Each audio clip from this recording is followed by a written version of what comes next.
Well, let's look now at our agenda and see where we're at. We're going to start talking about some audio and video. And let's look immediately at an example of how you could implement your audio into a page. So the very first line says, hey, my source is going to equal sum.mp3.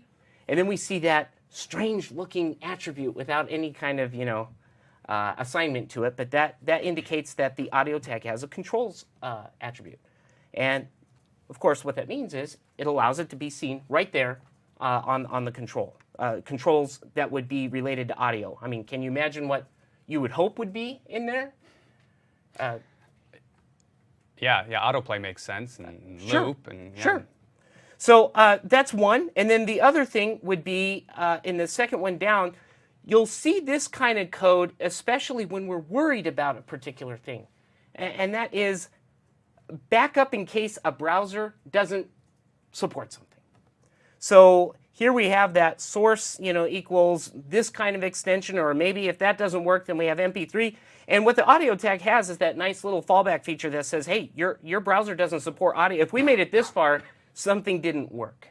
So I think that's important to talk about because we don't have to worry about that when we're in the app world.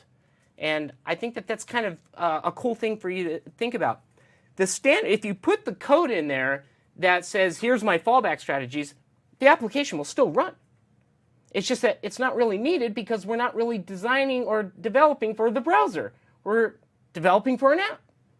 So I really like to showcase that because if you see some examples where we're just using the simple SRC tag, you might think, yeah, well, that's not how we do it in the real world. Well, the browser world, you're right. But in the app world, you could just use an SRC attribute, as we had in that first example. So I think that's important to talk about. It removes a lot of real-world pain. Yeah, absolutely. In fact, we'll see a lot of that moving forward, how a lot of real-world pain for web developers becomes a very nice experience when you're developing an app with these technologies. So let's go ahead and go back over to our code. So that was the example with the audio. And you can see that the video really feels pretty similar to the audio tag. For example, in the video, we have the ability to not only have the controls and the backup strategies, but something different with video versus audio is that there's something to see. I mean, truly see, like the video itself. So you can establish the width and the height. And that last one down there, I'm going to say is something that's really cool. You could have like a placeholder, so to speak, or that's what that poster means. If you want to demonstrate a video, but you don't want it to play right away, and you just want to show some kind of image there until somebody does actually execute or cause it, then that's what that poster attribute's for, so that you can, show something. Well, I think what would be really nice to do right now is to actually get into some of the demonstrations. So I will, or you know what, actually, if I remember correctly, I'm going to talk about Canvas and SVG first. My bad. Let me get back over into this. This is going to happen to us all day. We're just going to get excited to get into the code, and I got to just calm down and say, no, let's get into the Canvas first, which is another cool feature. The code for Canvas and what Canvas is you think about an artist with a true canvas. It's a drawing platform. It's the ability to draw or put something on the screen. So this example of Canvas, the first one says, hey, let's create a canvas with an ID of can, give it some dimensions, and the text in the middle is, again, going to be executed in the event that it doesn't support it. Canvas does, however, require something else to make it really effective. And that's what that second part of that screen is. The JavaScript that is, which we're going to get into later, this is just a little sampling. So I didn't want to get into this in greater detail, but this is an example of creating like a simple rectangle with a blue color. Michael, if you don't mind, I'd like to show a Canvas example that we have out on Code Show. So this would be something that you can go run right now if you'd like to. That's good. When you open Code Show, you see all of the demos before you, and one of them is called Canvas Ball. So when we refer to one of the Code Show demos, we're going to refer to it by name. You can find that in the list of demos and click on it. And if you can't find it, you can always do a search. Remember, when you do search, it brings out the system-wide search, and you could type something like Canvas, and it would limit that list just to the demos that match that pattern. So let's go look at the canvas ball demo, and you can see that we've got a canvas and we're painting on it, but we're actually doing it in a loop. So you can imagine that this would be really useful for a game, because in that loop you could calculate where things were supposed to be, and then as you continue to draw, that canvas updates and it looks like it's animation. That's cool. Thank you.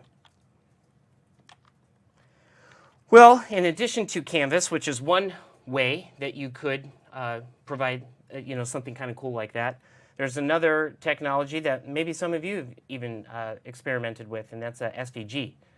And so do you know what SVG stands for? SVG, is that Scalable Vector Graphics? Excellent. So here's an example. Yeah, you passed. This example here did not require any JavaScript. It actually does the same thing as the previous slide that was showing what the canvas would do, except this is all done in markup. So what's the difference? When would I use Canvas and when would I use SVG? Oh, that's a good question. With regard to some of the benefits of SVG, one right off the bat is you can, every single one of those features within SVG can be identified as an object. So you can actually go to any rect, for example, the RECT or whatever it is, kind of scalable vector graphics that you're using, and you can find it through the DOM, and you can actually manipulate it. So that's one of the nice features. Canvas, as we both know, is just about drawing and redrawing and redrawing and redrawing, and there's not really an object. Like that ball is kind of, it appears like it's an object, but we had to do all the work to make that ball, fly around in the canvas, where we could actually control an object that looks like a sphere or something within SVG. And so it's a different approach. I see. Are you aware of any other type of differences that could be a reason why you would choose SVG versus Canvas? Well, I know on the high end there's a performance issue. You would want to make sure that you test your individual application and see how it performs with one and the other. But when you get a lot of vector objects in an SVG, it could have performance implications, because it is having to do the math of calculating all of the placement of those objects. Yes, so it's not shocking then when we find out when there's all these cool video games that have been created with HTML5. In most cases, I'm not saying all, but in many cases what you'll find is that those particular games were using Canvas because they needed that performance benefit. So thank you for highlighting that. Well, I think we're to the point where we can start to do some demos. So I'm going to switch over here to Visual Studio. And a little setup that I want to do for this particular video or this particular demonstration is I want to add a new folder to my project, and I'm just going to call it audio. And I want to showcase the audio features. And I will add to this an existing item. I have a resource file up here. There we go. And I will add this. It's actually one more up in there. Now, you'll notice, and this is kind of an interesting point here, I actually added that .wave into the project. I'm not going to try to just reference it in the file system somewhere. I've included it in my project, so that's important to see. And then I also will want to demonstrate a little video, so I will do the same by adding a folder for video and add an existing item to it as well. That will be in the video folder here.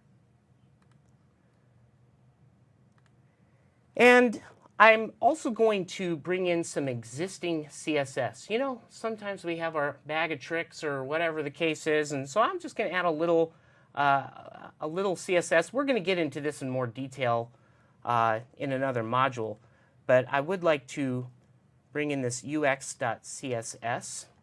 I'm not even going to look at it. I'm just going to bring it in to help with a little bit of the styling that's going to be used. And now that that's done, I will go back over into the form, and I'm going to add in the code an audio tag. So it'd be as simple as audio, src equals, and then I'm going to use a /, go over into the audio folder that I created, and then bring in claps.wav. And I'm also going to specify in that audio, its ID is going to be, well, why not claps? Now, that's not going to do anything, or it's not even going to show anything right off the bat. I thought it'd be kind of fun to tie in an event here in the form. Now, the way I'm going to do that is I'm going to say, hey, on submit, let's go ahead and call the following. Now, this isn't how I like to do it. Do you usually use connect events this way when you're doing your stuff? Declarative events? No, I usually don't. Right, and so this is just for the sake of saying, hey, we really haven't gotten to our JavaScript discussion yet, so I'm just going to highlight that this is one way that it could be done, but we're going to show other ways later. Yeah. But I'd like to say, okay, well, on this, let me call play off of claps, which is a function there, and because I'm using the submit event here, I also want to return false, and the reason for that is, if you remember the last time, when we hit that button, it immediately refreshed itself. I actually want to prevent that behavior, or else we're not going to hear any audio. So I'm going to return false on that, and let's see what happens.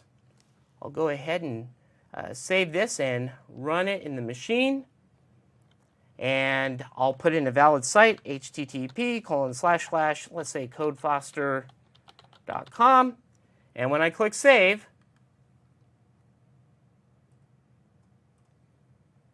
there should have been some clapping.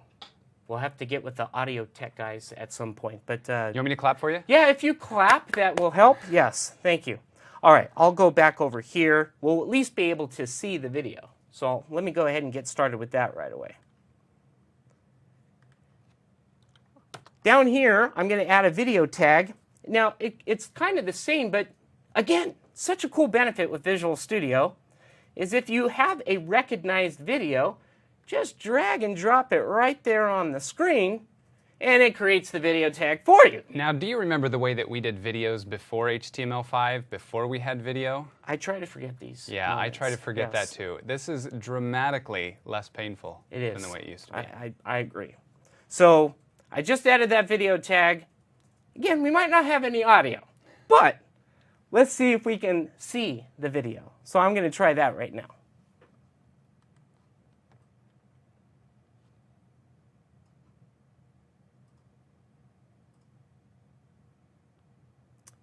Well, Houston, we have a problem.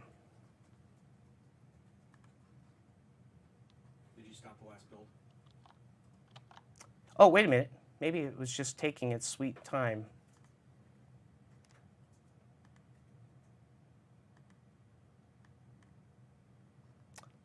All right, well, let me go ahead and stop that right there. This is, of course, the valid markup for this. I probably, just in case, maybe add a /, and if this doesn't work, you know, I'll be using this again in a future demonstration, but it seems like it is having a difficulty loading, so I'll just stop that one for right now. We've also got a video and audio demonstration on Code Show. Absolutely. They're pretty simplistic, but Yeah. if you jump to Code Show and look for HTML video, you'll see some video that runs, and if you go to the audio one, you'll see an audio example that should run for you as well. Perfect. Yeah. Okay. Well, you know what? With regard to the content that we discussed so far, you know, I think the benefit of this first module launching off is that people have especially web developers, should feel a little excited because all the new stuff that's in HTML5, all the features that are with the forms, all the enhancements to the user experience, they're all supported not only in standards-based web browsers, but we can start to bring those features down over as well into the application land. Yeah, the benefit that you were talking about, the nice semantics that's built into HTML5 becomes a big advantage for us too when we downstream are consuming that HTML document structure in our CSS. In other words, we're styling those document elements. And because they're semantic elements, it's a lot cleaner and nicer instead of having to perhaps refer to a div with an ID of section or an ID of header or something like that. We can just refer to the section or the header. And likewise in our JavaScript, we're always referring to this document structure throughout our app. And so that makes it a lot cleaner. Sure. And so I love that you brought that out, because especially when you're thinking about using semantic tags, you know, some developers would be thinking, well, really isn't the main benefit just for parsing, or, you know, for search engines and so forth? So I love the fact that you brought in the benefit. Well, our apps aren't going to be searched by search engines per se, but we could have a lot cleaner code, as you mentioned, if we still maintained a little bit of that fidelity. And I know that in tomorrow's episode, we're probably, or tomorrow's class, we're going to also discuss some of the differences that we should be aware of between the websites and the apps. So I don't want to steal the thunder there, but you know, sometimes people are saying, well, what if I want to use some of these things that wouldn't make sense to use in an app, but could I still share and all that stuff? And we'll say, hey, yeah, we'll talk about that tomorrow. Right. There's also a number of other huge introductions to HTML5 that we're going to talk about in a later module. Some of like the web worker and the local storage and the web sockets. HTML5, CSS3, and the ECMAScript 5 were just packed with features. So we're going to look at a lot of those, but the HTML semantic structure is just a nice foundation, a good place to start. Yeah. So I think that wraps up the first module right off the bat, and I think now maybe we can announce a quick 10-minute break.